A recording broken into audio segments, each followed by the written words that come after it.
Hey guys, now's the question and answer video. I put it up on my community post. There was one request from me, that you include your name, first name, and where you're from. If you didn't do that, you don't get an answer. One of my instructors taught me a bit of a life lesson once. He applied for a job and the application said, fill it in with a blue ink pen. Now, he didn't think about that at the time. He had a black ink pen. What happened, months later, he went to the fire service. This was in Hereford, in England. And he was talking to them. And he said, oh, I remember this is the person who hired. I looked at your application, we threw it out. He said, you did? He said, yes. What we found over the years, this simple little instruction at the top of each application to fill it out with a specific color pen, those who can't do it can't follow instructions. So we found much more efficiency in the hiring process. Anyway, your name and where you're from. And to my shock, Dump Trump is from Cornwall. Okay, so I might actually meet you someday. I think that's fantastic. First question, Elizabeth, writing from California, how are your studies going? Okay, this is something I read for pleasure. Real simple little book. It's good to get more insight from different things. Pre-hospital trauma life support, Association of Ambulance Chief Executives. So this is a British book. Okay, clinical skills. Lots of fascinating things in here you can look at. That's for my pleasure reading over the summer. As of Tuesday, I am a qualified FREC 4 with the British Ambulance Service. So that means legally I can use supraglottic airway. Okay, I can only really use Entonox as a painkiller, but legally I can do that without going to jail. So I can work with a laryngoscope, forceps, different protocols for oxygen gases. I'm supposed to know about capnography. That will require more studies, and ECG. Doesn't matter what scope of medicine you're at, you're either good or bad, or you suck at ECG, but I'm going to work on that. So those are my studies. Next one I want to talk about, this is from Kelly from Gillingham in Kent, that's in the United Kingdom. How do you find time for everything? How are your days? How much do you sleep? How do you concentrate enough to study? Okay, I find time for what I do. I would be super efficient if I had a notepad. This is just about hypothermia, but if I wrote down every day, and some days I do, the night before you must do this, that would be much more efficient. To be honest with you, I probably get about, or what a highly efficient person would do, what would take maybe 5-6 hours, I manage to stretch it out over 12. Do I concentrate? Sometimes I struggle. But the phone must be available, okay? So things like Signal, Telegram, I have to be available for things, see how they develop, and we get a lot of things accomplished over the run of, say, a week, a month. A lot of things fall into place, and sometimes I have to put in my input or wait for other people's. So if I could get rid of this phone altogether, I think certain tasks I would just fly. I hope that answers for you. My sleep, about 5 hours a night max. What do we got here? Daniel from Massachusetts. Any more long backpacking trips this summer? Will Ukraine hit deep inside of Russia? Okay, I had shot my mouth off on the Arturehi podcast that I plan to hike 1,000 kilometers this summer. I do not have 100 in. I do find some of the time management difficult, and to free myself to go and do that. I also have some health considerations too, so I have to make myself available for certain appointments. Masha has a schedule that's not entirely up to me. My biggest, sincerest hope is to do Nordkalotten this summer. It's 800 kilometers, but to do at least 400 of it through Finland, Norway, and Sweden. And some people really enjoyed those hiking videos, and you know what? I genuinely enjoyed making them for you. And it was a good fundraiser too. And this one here from Damien from Australia. Any updates on your medic friend Rebecca? Has been doing since the last CCC training. Rebecca is the head trainer for tactical medicine at 53 Brigade. She's usually a very busy woman, quite effective at what she does. But we don't talk often. I think the last time was about 3 weeks ago. It's usually about something real world focused that requires an answer or a contact or something. So maybe we talk every 2 months or something like that. Manos from Greece. What is your opinion on the International Red Cross, and what have you seen during these 2+ years of war in Ukraine from the Red Cross? I seen them come into Le Mans. Okay, now what threw me off when I first seen the Red Cross, you would see Geneva Convention written on all their vehicles. And I thought, oh, Geneva Convention, ooh, this is spicy at first, but it's really, really, really not. That's just what the Red Cross label is in all war zones. They have beautiful Land Rovers, the long extended ones. I think they're called Land Rover 100s. I've never seen any dirt on them. Yeah, those are the, I'm trying to think of a nice thing to say about the Red Cross. I seen some of their trucks come into Le Mans within the first week of liberation, and we were already pushing, we'd push them across the river to Torske from Zarichne, and I was working in Zarichne at the time.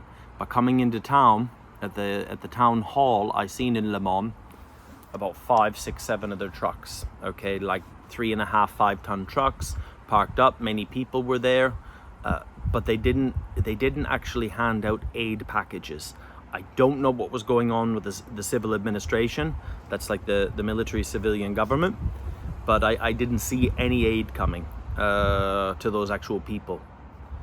This is not my experience, but somebody told me working in Ukraine, they were involved with Hurricane Katrina, and they had a task group with a Red Cross van to just continuously empty van just to drive around. So whenever there was WKRP News, CNN, Fox, whoever, they would drive by, so that was seen in the camera. I can see the logic to that, and I can also understand why people are very, very cynical. Lorna from Glasgow.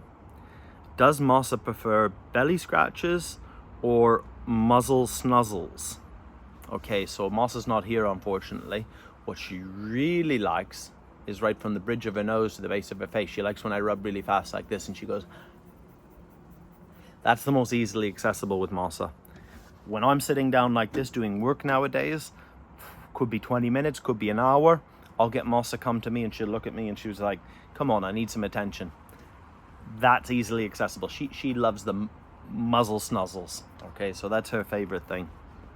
What else have we got? Mark from England. When you were doing civilian evacuations in Donbass, did you encounter pro-Russian civilians? How did they justify the Russia's invasion to you? Okay, now they never justify anything to me. There are pro-Russian civilians. Big thing you got to worry about, mobile phone receptions. Now, if your phone doesn't work and you see a civilian using a phone, okay, and maybe off in the distance, that's someone to pull up right away. Okay, that's somebody to inform SBU on, because sometimes the cell phone towers in the LPR or the DPR, they will operate in your area, whereas a Ukrainian signal will not. So that means that they have an LPR or a DPR SIM card or Russian SIM card. Quite often you'd give people chocolate like this, you know, they might call in mortars on you and they might identify your locations. So how they're justifying it, I do not know. I believe they're a minority of the population, but it would be a lie to say that they do not exist. What I would like to say, of the Donbass civilians that are close to the front line, the villages, in my opinion, they offer little benefit to Ukraine in terms of economic contribution, contribution to the overall war effort. And this sounds very cruel. A lot of them are elderly people who have their viewpoints, as we all do. A lot of the younger ones have substance abuse problems, the men. Sometimes I've even seen petrol huffing as well. Okay, so it's not it's not an exaggeration. I know people from Donetsk City and elsewhere. Dimitri's girlfriend, Masha, maybe his wife someday, her family's from Soledar. They left in 2014. Like, fuck this, let's go to Kiev, let's study, open businesses, work, have normal jobs. I know people from Donetsk City, same thing. The best and the brightest, as a whole, went west. Okay. What's this one we've got? From Andrea from Sweden. How often do you have conversations with civilians that never experienced war that you can consider meaningful? Have conversation with civilians that I can consider meaningful. Okay, so that could be anywhere. That could be in Kiev, that could be in Sweden, in the Riksdag, in the parliament. So it may not be very popular, but I would think of myself in a public setting after I do my speech and my Slava Ukraine, people might approach me afterwards. They might come up to me, men or women, and I'm like a salesman. I'm trying to qualify them. See, sales is not so much, especially the higher ticket items. It's about qualifying them, getting rid of the people who are not going to buy your product. So if somebody comes up to me, I think you're amazing, you know, what you've done is so heroic. I'm thinking in my head, fuck off. Or someone will come up and say, quite often like emails, when people write me a big long email, oh, since February 24th, I was so inspired. And yeah, okay, fuck off. Sorry, I'm just being honest here. I need to take as much resources or support in as short a time as possible, like in a selling day. So if somebody wants to talk to me about what they do on a humanitarian perspective or what they're offering, that's very interesting. Are you interested in this, Brandon? If somebody asks me, what do you need? No, that does not work. If someone says, I have this, and this, are you interested? Yes, I'm interested in that. I don't know anything about that. And here's a person who wants that. Here's the number, go. You know, just very unceremonious, compartmentalize. I would never try to explain anything to anyone. I know a Ukrainian girl in Stockholm. She does the photography for us for Repower. She's lovely. And she works for a very large company that does photography and fashion from Sweden. And she would say to me, I ask her, you know, like, what's the public reaction like when you come? And people say, oh, you're from Ukraine? Oh my God, that's so sad. And she's heard this more than once. Some people say, at least it's not Gaza, you know? What can you do with these people? Okay, what can you do with them? Howdy from Florida, the Great. Are shotguns ever considered? Okay, no, you didn't put your name on there. Okay, couldn't follow instructions. Brandon, Amanda from Missouri, USA. What's your most favorite meal you've learned to cook for yourself? Okay, my favorite thing. I had a girlfriend from Argentina for 2 years. I've spent total about 7 months as a single man in Argentina and then whipped. A la mostaza. Okay, so a la mostaza is just a sauce for any meats. And it's just very simple. Just chop up a brown onion, fry it in a pot till it starts to brown. Then you whip in the cream, okay? And then from the cream, you put in a mustard, a la mostaza, mustard. I prefer an American mustard because of that bitterness, like a Schwartz. I mean, you could use a Dijon, a sweet mustard as well. Bit of salt, and let that all emulsify together.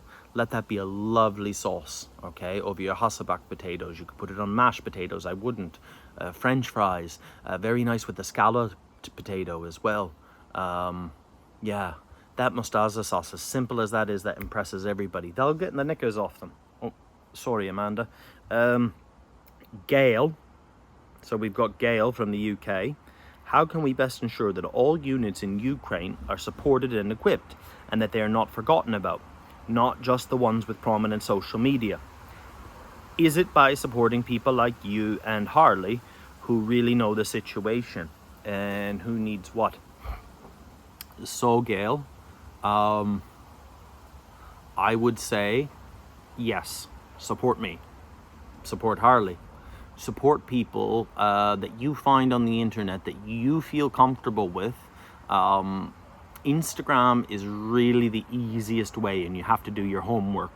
So if you followed me on there, see people I follow or something, they might do something, and you have to trust. Okay, I've screwed up, they've screwed up, everybody has, but most people who are still in it are doing very well. There is a case to supporting, say, Sniffing Brigade, Ukraine Aid Ops, but there's a reality. Okay, so when Arthur Ray, he and I picked a truck, 37 Brigade Marines were on the list of possible options. Okay, and I said, okay, he let me pick the one. I said, okay, 37 Brigade. I don't know anybody in 37, but they were our neighbors. And from what I understand, they didn't have what 35 had. Okay, they didn't have what 37 had, or 36 had rather. So that's with NAFO. But out of their whole list, I heard of famous units, and I heard of some I never heard of before. But I'm not searching for them either. Here's a big problem. One of the aid organizations that's very, very good, American-based 501c, I was talking with the CEO of the organization once on the phone, and I asked him, why is it that you support Kraken so much, or other units? People have heard me talk about this before, and he said to me, Brandon, you know, I look at the Excel spreadsheet at the end of the month. The months that we tried to support the unknown brigades, our funding went down the crapper. We were down like 70% of the funds to work the next month, or it rolls like 2 months in the rear, like how they, anyway. So they're obliged to give so much to the famous units, which gives them funding to help the other ones. I don't know how you're ever going to fix that problem. It requires somebody more intelligent than me. But the problem is, with a lot of people more intelligent than me, overall, objectively, they don't know what I know. And if I can boldly say, I think I have a fair understanding. Tilda is the non-combatant that I feel has the most experience and understanding of this on a deep level.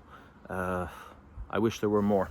Okay, I do not get that from people you may see who are on Kiev or do a truck delivery who might be prominent. I don't think they have much more of a clue than perhaps yourself, who is asking me, you know. And I mean no slight on them, but I've talked to some of those people before to be productive, and I didn't get the feeling that they really knew. Okay. Hey Brandon, Andy from the US. How have you found learning other languages? Okay, so I spent 4 months living in Mexico, in Culiacan. I've spent 7 months living in Buenos Aires. I went to Spanish school for 3 months, and I was at the point where I could do almost every function in life, and even basic conversations, or bullshit my way. When I started to learn Swedish, that was years later, I completely forgot Spanish, honestly. I worked so hard, I completed all the Duolingo. That wasn't much of a help, because particularly in Stockholm, I do not like Stockholm. One flaw, if they sent you an Englishman, they will not speak Swedish with you. How do you learn?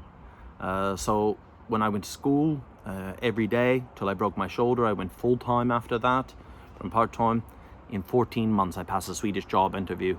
I was the most fluent in Swedish I've ever seen an Englishman in Stockholm. Okay. In Ukraine, Duolingo helped. The most important thing was to learn the alphabet, to know the alphabet, to know what you're seeing, to know how to pronounce things.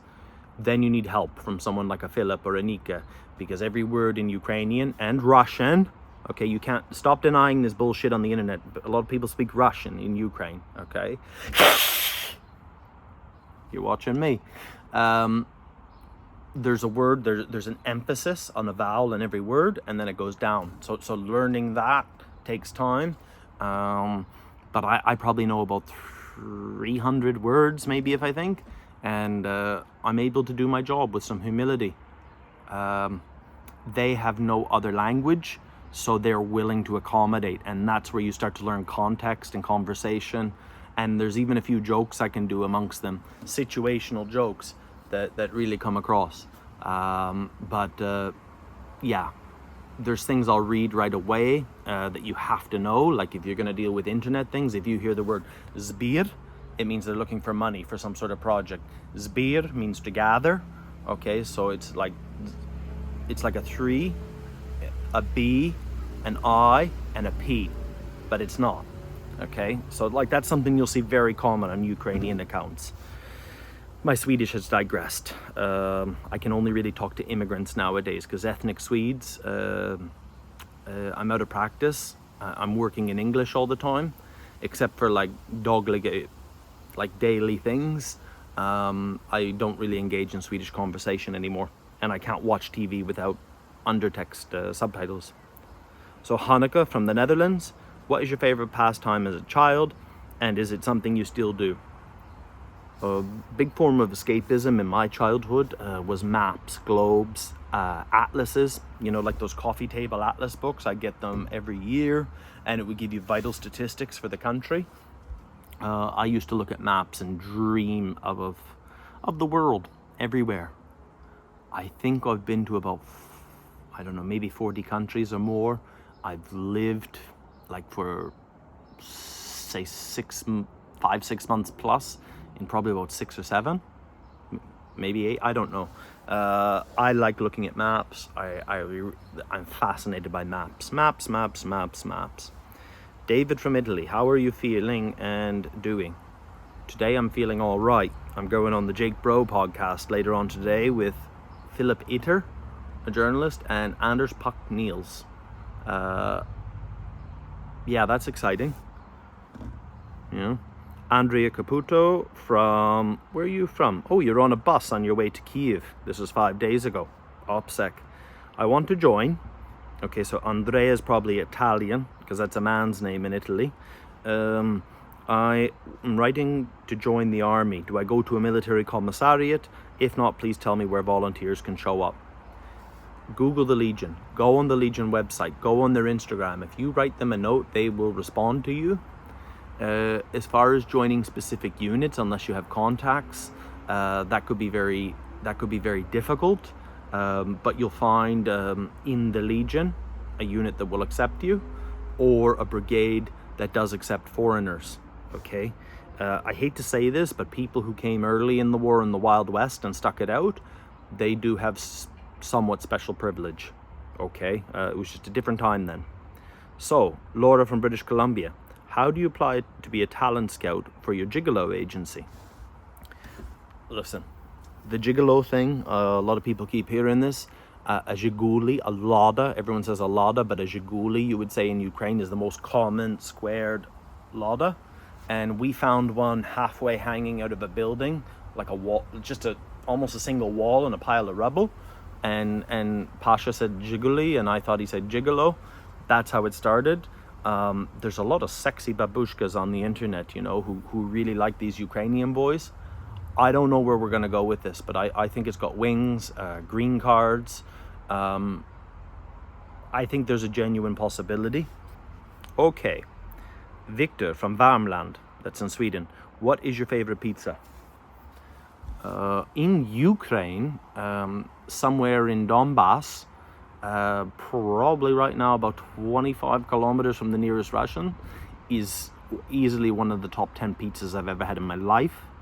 I don't like the pizza we grew up with in Canada. Like a lot of our food sucks in North America. If you're from the East Coast, like New York, New Jersey, I know you know about pizza. But if you go to California and stuff, I've been around, it sucks. In Sweden, the pizza's okay. I would like an oxfil pizza. So that's like your filet mignon, chopped very slightly.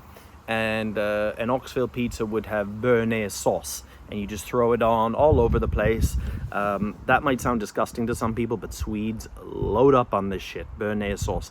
If you get a good béarnaise sauce, like an Eric's truffle, you know, it's a bit more money. Oh my God, béarnaise sauce on a pizza. Tess from Oz, how has your mental and physical health journey been since you've been returned to Sweden? Also, your feelings on the current war situation and direction. So the mental health. I have just had an MRI on my brain, and I am going to be the subject, possibly go to Karolinska Institute. There's some altered function, and we will find out more about that. We'll find out if this is just the way I am, or if it's progressive. The other one, I shit blood all the time. Now it's only about 50-50, but I'm gonna get the big camera up there in 2 weeks' time, and I'll tell you more about that. Okay, so that's great. Other health problems? Ooh, did you hear that? AC joint.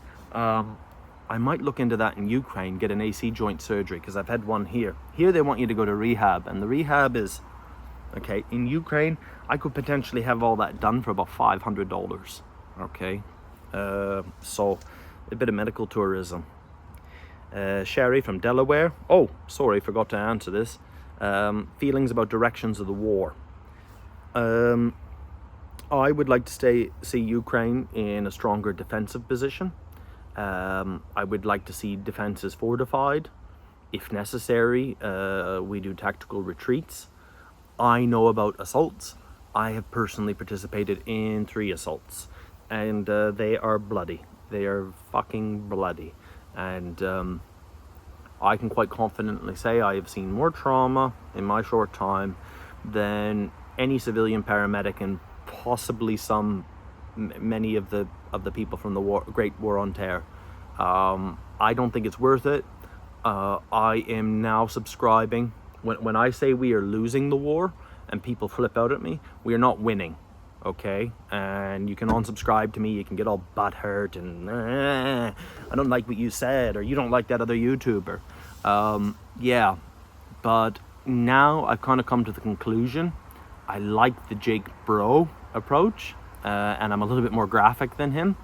When we're on defensive, I know how many guys are dying on the other side from our side. I remember nights, like, it's very quiet. They'll try an assault. It will start with a violent action. Then artillery will come on our first lines. They'll shift it to the second line. When their assault will come on the front, they'll have fire support on the side. If you're following here, that usually fails. And then when that's over, that's when they start using the phosphorus. That's when they start using the gas. How many guys are they losing? So say one night in Peshokrema in 36th Brigade, we're getting hit. I'm with 2nd Battalion. We're supporting them and just listening. You know, we lost 1 guy. We had 8 wounded, minor wounded. Potentially they lost, maybe 30 guys. You know, how many wounded? Many, I hope. I would like the war to continue like that. I've seen that happen. I mean, not every time, but I've seen them die. You know what I mean? Like, just like, that makes me happy. Like Hannibal Lecter, when he's just, you know, like, I really like that. So from Jake's point of view, if we just hold out long enough, Russia will break economically. I could see that, but at what cost to Ukraine? So the more weapons we have, the less cost. How many Russians die is irrelevant to me. The more the better. But if we had more weapons, more fire support, more of our guys would live. And this would go on as long as it has to go on. And we could eventually break them. Whether we get them out of Donbass or not, I do not know. That's not for me to say. With those defensive lines, because he might just leave men to starve to death there. But I'm speaking way beyond my point. Ooh, Claudia from Porto Oblast in Portugal. Have you been to Portugal? If so, where? I have never been to Portugal. I would love to go to Portugal. I have a bit of a fascination with Portugal. The age of the sea. Portuguese was the language of the sea. Portuguese colonialism. When I first met Angolans, white Angolans in Toronto, there's a little Portugal. I was fascinating. I like Portuguese people. The Isle of Jersey of France is a British island. Many of the people there, like their first immigrant group was from Madeira. And, you know, the little Portuguese tarts. My favorite Portuguese food is picadinha. I would love to go to Portugal, maybe even live in Portugal someday. I know a crypto trader guy who moved there. I'm fascinated in your history. I think that Salazar was a very interesting man. I hope I'm not, like, I'm not saying I support him or anything, but from a historical point of view, the history of Portugal, the history of the Portuguese royalty, yeah, very fascinating country. I would love to come to Portugal, honest to God. Portugal, wow. Ooh, what's this one? Katrin from Sweden. Your dog Masa is lovely. How did you come to have her? I hope you are doing okay in spite of everything. What parts of Sweden have you been to? Masa comes from Tommy Hen, or Take Me Home. It's on Facebook, and it's registered with Landbruksverket in Sweden and other countries. And they get animals from Eastern Europe. Masa was abused, if you can believe that or not, and she came from Latvia. Okay, so some guy shows up with Masa in Nynäshamn at the port, and we pay him cash. Other people were there from different places in the country, and they're like, yeah, we've got our dogs from them before. So Take Me Home on Facebook. Masa's from Latvia, same as Georgie's. Yeah, I'm doing okay. What parts of Sweden have I been to? Okay, so Småland, min sambo är en smålängar. I like Skåne, or Skane, as people see on the map. Used to be Danish, but not anymore. I really like the west coast, that green water that you can see to the bottom in the summer and just jump in on a sunny day. You could be anywhere in the world. I'd like to go to Dalarna. The north I love. Okay, so Ume. I love Umeå or Luleå. You know, the people are friendly. I've been to Kiruna a couple times. I've done Kungsleden. I really love the north of Sweden. Östersund, sitting in a hot pool on the top of a roof, like a hot, salty, like a big pool, not just a small pool, and looking at all the ski slopes. I love Sweden for nature. I love the people out in the land. I hate Stockholm, and I'd probably drop a fucking nuke on it. Vad menar du? Vad menar du? I hate Stockholm, okay? So, yeah, I'm just being honest, okay? Is Masa a Tibetan Terrier? I'm asking for a friend. This is from Dump Trump. Dump Trump never gave their name, but I love Dump Trump, so I'm making an exception. Masa is not a Tibetan Terrier. Masa is a blonding, a mixed race of 19 different races. We ordered the DNA test. She's got Collie in her, she's got Chihuahua, she's got... I don't know what the hell Masa's got in her. She's got Labrador. I love her. There's no poodle in Masa. Okay. Jacob from Tennessee. What do you think some brigades units are reluctant to use social media or other means to fundraise for better equipment? A fair number of people still use Soviet equipment and are lucky to receive even... Okay, that's not really relevant. What it goes on to. I don't know why they're reluctant to. There is a general fear. Just like Swedish bureaucrats, you know, if it doesn't fit in the box, everything works so good here, but then when it doesn't, they just fall apart. In Ukraine, there's a fear of authority. People always want to relegate, not delegate, but relegate back up. Well, I don't want to take responsibility. If you go to 3rd Assault Brigade and they get everything, when they were in Chasiv Yar sharing the same stabilization with 81 Brigade, 81 Brigade would literally tell the media, fuck off. And then 3rd Assault would be like, guys, we're really busy now. If you come back later, we'll help you. But then all the supplies that would come in, they would feed 81 Brigade. So I've seen the same thing in... Shit, it was 81 Brigade when we were 60 Brigade sharing the same stabilization. Get out of here! And he was talking to people like that.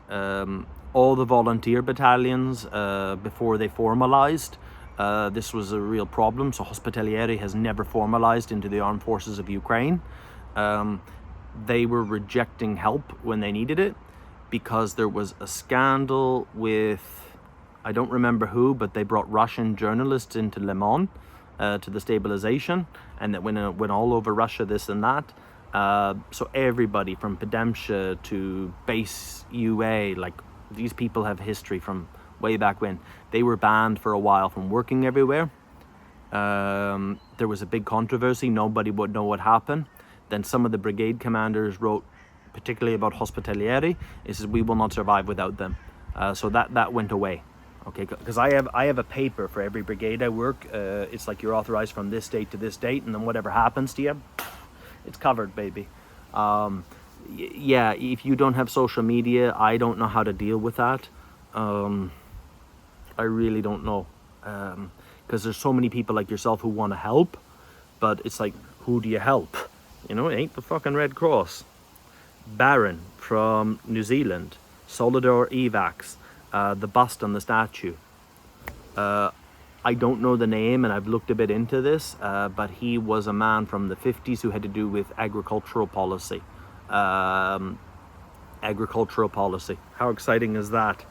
And this one here is coming from Gries from Berlin. Alex. One question about YouTube. You have channel members. I've experienced my Apple YouTube app. There is no member button. Just ask Ali about that. So I can contribute to your channel. He wants to contribute. The reason I'm talking about this now, someone asked below, oh, YouTube takes 15%, blah, blah, blah. If YouTube doesn't make money, that you don't see my videos.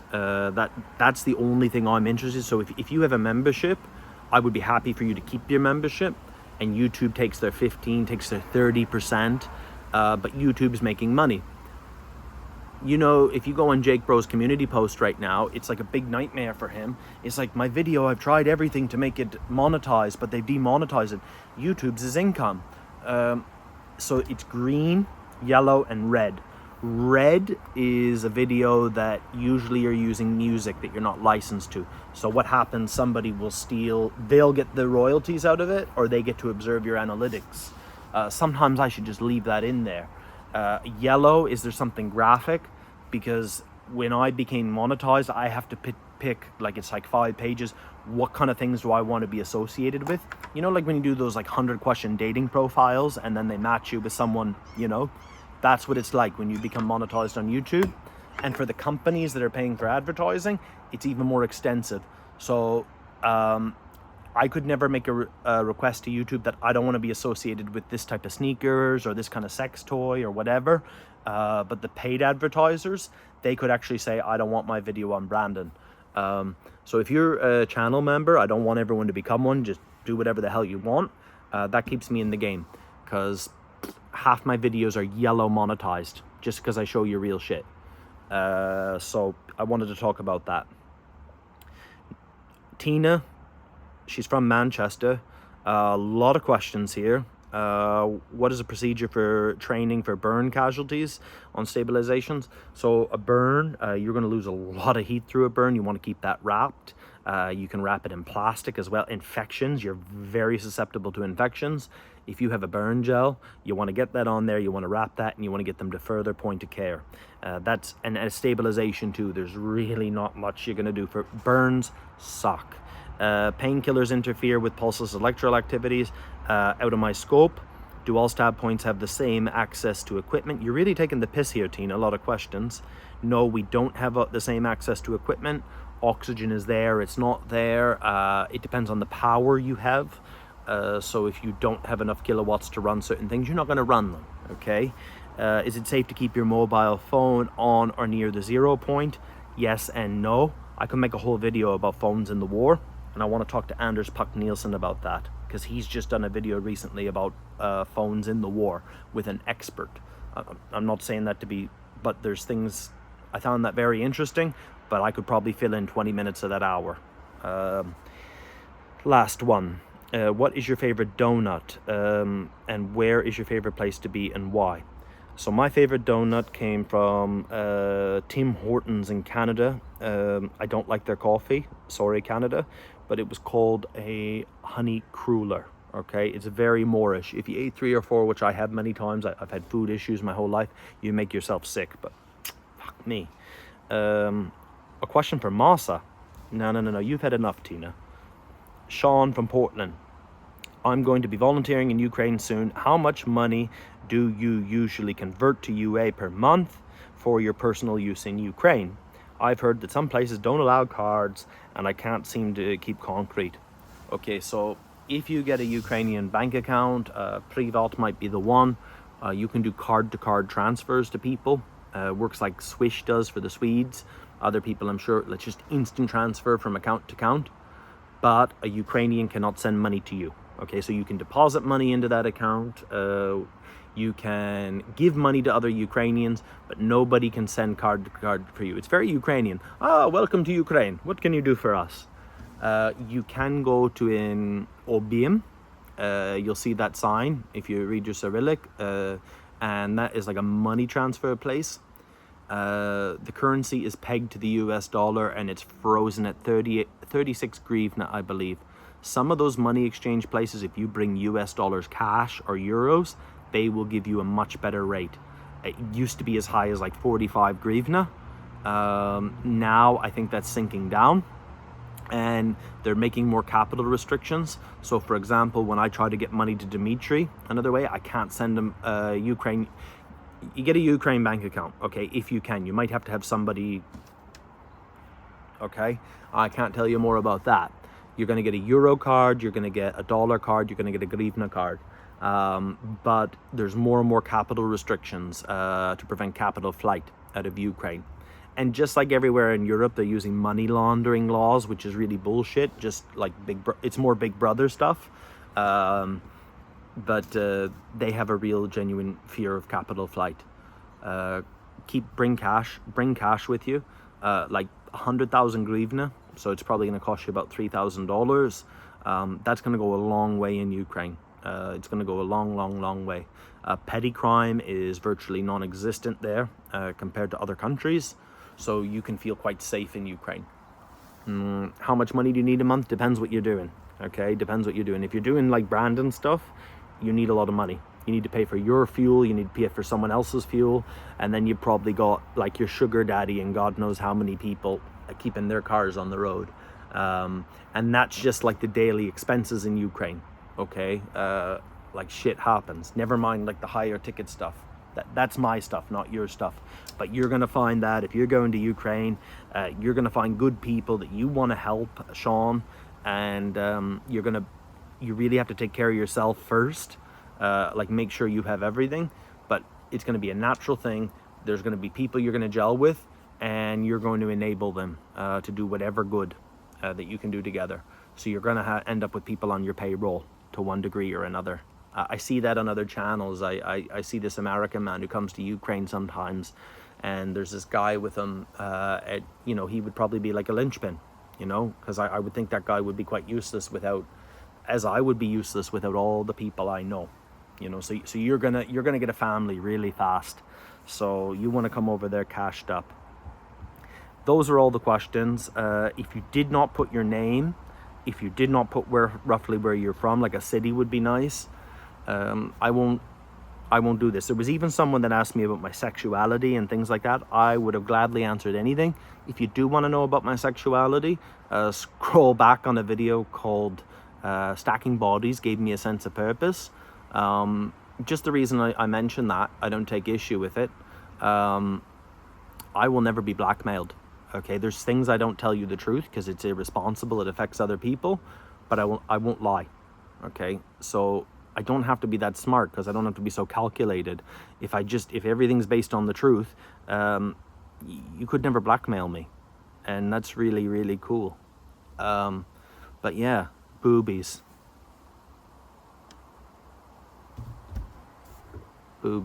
Anyway, sorry, I digress. That's the question and answer.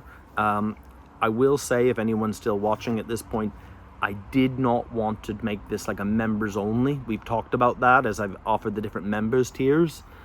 Same on my Buy Me a Coffee now. People that can contribute every month a certain way, like different tiers. I don't want to exclude people. I don't want to exclude people who can't afford a membership. But it's all about money, right? There's people who do give me $1,000 every month. Are they members? I don't think so. $500 a month. There's people I've talked to who supported me early on in the war, and they said, well, Brandon, I've moved on to other people because you seem so well supported. Do you need anything? I said, no, not at all. And in fact, support Andre, so I don't really want to exclude people. Just by having a membership, this channel's more than that, but I do need the memberships for the YouTube algorithm. Sometimes in my members only community post, I'm a little bit more candid, shall we say, than I would dare be for thousands of people. But it's nothing super secret, nothing that screenshots couldn't be exposed on Discord, I don't understand that Discord, and I don't have Twitter, and I know there's a lot of good, but there's a lot of wasted time, sick stuff on there. Okay, dysfunctional. So I'm just happy in my little bubble. Do whatever the hell you want. I gotta go on the Jake Bro show tonight in 2 hours 45 minutes.